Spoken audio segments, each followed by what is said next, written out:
नमस्कार, देवभूमि चैनल में आपका स्वागत है। आज के इस वीडियो में हम सुनेंगे पुरुषोत्तम मास का 6वां अध्याय। इस अध्याय में हम बात करेंगे अधिमास की।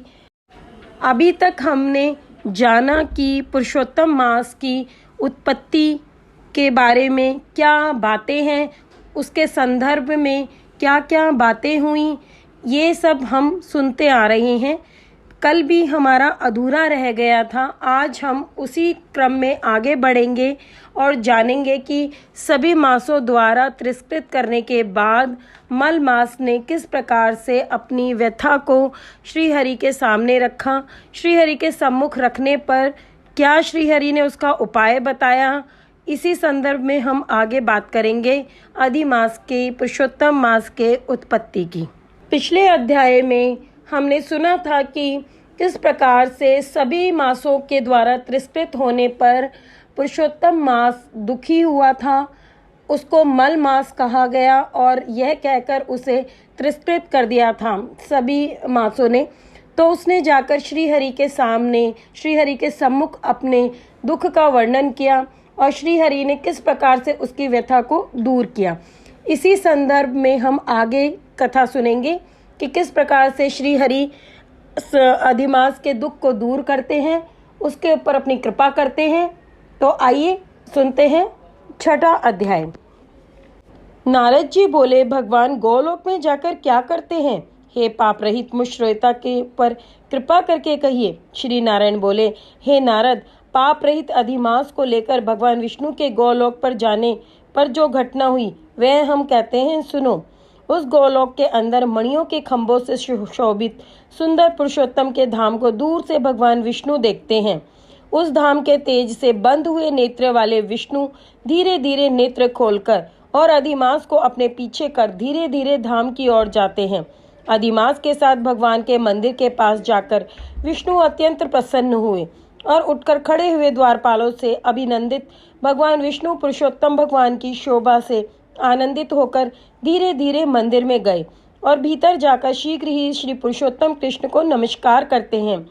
गोपियों के मंडल के मध्य में रतन में सिंहासन पर बैठे हुए कृष्ण को नमस्कार कर पास में खड़े होकर विष्णु बोले, श्री विष्णु बोले, गुणों से अतीत, गोविंद, अद्वितीय, अविनाशी, सूक्ष्म, विकार रहित, विग्रहवान, गोपों के वेश के विधायक, छोटी अवस्था वाले, शांत स्वरूप, गोपियों के पति, बड़े सुंदर, नूतन मेघ के समान श्याम, करोड़ों कामदेव के समान सुंदर, वृंदावन के अंदर रास मंडल में बैठने वाले, पीत रंग के पीतांबर से शोभित, सौम्य बोहों के चढ़ाने पर मस्तक में 3 रेखा पड़ने से सुंदर आकृति वाले, रासलीला के स्वामी, रासलीला में रहने वाले, रासलीला करने में सदा उत्सुक, 2 भुजा वाले मुरलीधर, पीत वस्त्रधारी, अच्युत, ऐसे भगवान की मैं वंदना करता हूँ।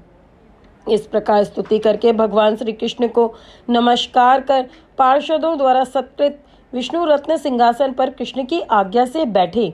श्री नारायण बोले, यह विष्णु का किया हुआ स्तोत्र प्रातः काल जो पढ़ता है उसके समस्त पाप नाश हो जाते हैं और अनिष्ट स्वप्न भी अच्छे फल को देते हैं और पुत्र पौत्र आदि को बढ़ाने वाली भक्ति श्री गोविंद में होती है।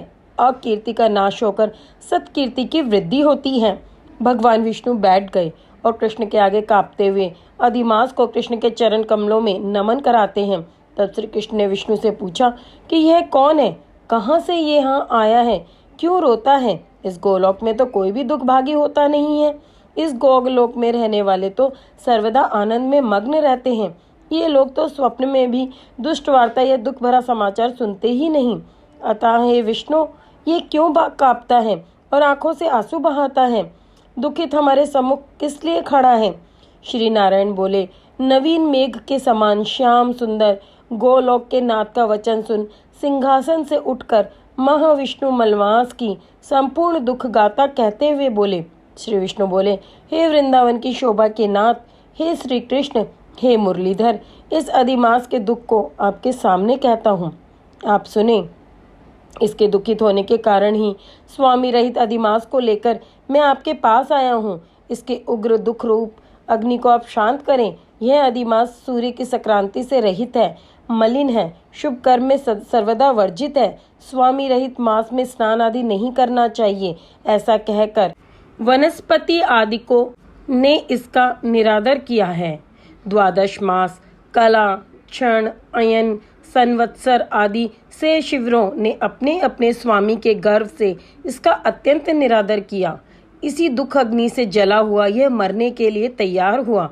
तब अन्य दयालु व्यक्तियों द्वारा प्रेरित होकर हे ऋषिकेश शरण चाहने की इच्छा से हमारे पास आया और कांपते कांपते, घड़ी घड़ी रोते रोते अपना सब दुख जाल इसने कहा, इसका यह बड़ा भारी दुख आपके बिना टल नहीं सकता। अतः इस निराश्रय का हाथ पकड़कर आपकी शरण में लाया हूँ। दूसरों का दुख आप सहन नहीं कर सकते हैं, ऐसा वेद जानने वाले लोग कहते हैं। अतएव इस दुखित को कृपा करके सुख प्रदान कीजिए। हे जगतपते, आपके चरण कमलों में प्राप्त प्राणी शोक का भागी नहीं होता, ऐसा वेद जानने वालों का कहना कैसे मिथ्या हो सकता है। मेरे ऊपर कृपा करके भी इसका दुख दूर करना आपका कर्तव्य है, क्योंकि यह सब काम छोड़कर इसको लेकर मैं आया हूँ। मेरा आना सफल कीजिए। बारंबार स्वामी के सामने कभी भी कोई मनुष्य ना कहना चाहिए, ऐसी नीति के जानने वाले बड़े बड़े पंडित सर्वदा कहा करते हैं। इस प्रकार अधिमास का सब दुख भगवान कृष्ण से कहकर हरि कृष्ण के मुख कमल की ओर देखते हुए कृष्ण के पास ही हाथ जोड़कर खड़े हो गए। ऋषि लोग बोले, हे सूत जी, आप दाताओं में श्रेष्ठ हैं। आपकी दीर्घ आयु हो, जिससे हम लोग आपके मुख से भगवान की लीला के कथा रूप अमृत का पान करते रहे। हे सूत, गोलोकवासी भगवान कृष्ण ने विष्णु के प्रति क्या कहा और क्या किया इत्यादि लोकोपकार, विष्णु कृष्ण का संवाद सब आप हम लोगों से कहिए।